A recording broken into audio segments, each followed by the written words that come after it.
Jeans top అండి. ఇక్కడ నేను నెక్ ఫస్ట్ ప్రిపేర్ చేసుకుంటున్నాను. వీ నెక్ పెట్టాను. ఇక్కడ నెక్స్ట్ హ్యాండ్స్కి బెల్ స్లీవ్స్ పెట్టాను.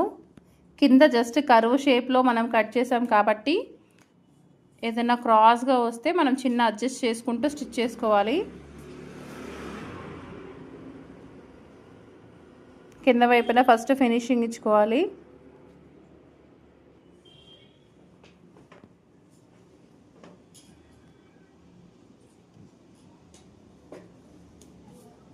ఇంకా బ్యాక్ నెక్ 4 ఇంచెస్ నేను పెడుతున్నాను, కొంచెం హై నెక్ లాగే.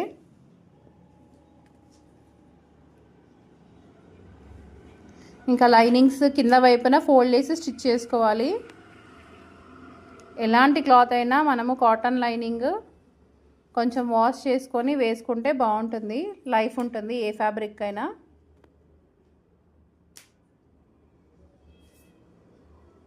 నేను ఇక్కడ back neck just right side వేసి రిటర్న్ చేసి స్టిచ్ చేస్తున్నాను. చూడండి, చిన్న చిన్న కట్స్ ఇచ్చేసి రిటర్న్ చేస్తున్నాను.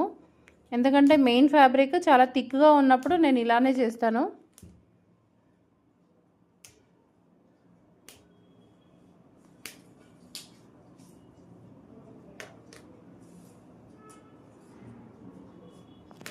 ఇంకా చుట్టూరా సెట్ చేసుకొని అంతా స్టిచ్ చేసుకోవాలి.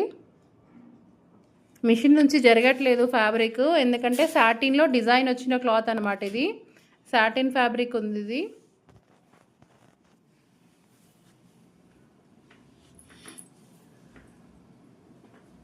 ఎక్స్ట్రాస్ అంతా కట్ చేసుకోవాలి.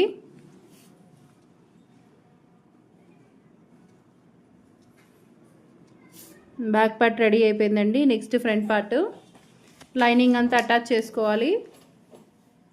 లైనింగ్ మాత్రం ఇక్కడ రాంగ్ సైడ్ నుంచే చేస్తున్నాను, ఎందుకంటే ఫ్రంట్ నెక్కి మనము బక్రం కట్ చేసాం కదా, సో అది వేసుకోవాలి.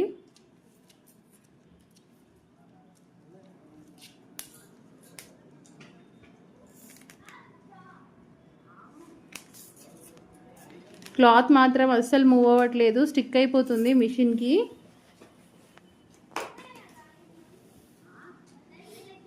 ఇక్కడ ఎక్స్ట్రాస్ అంతా కట్ చేసేస్తున్నాను.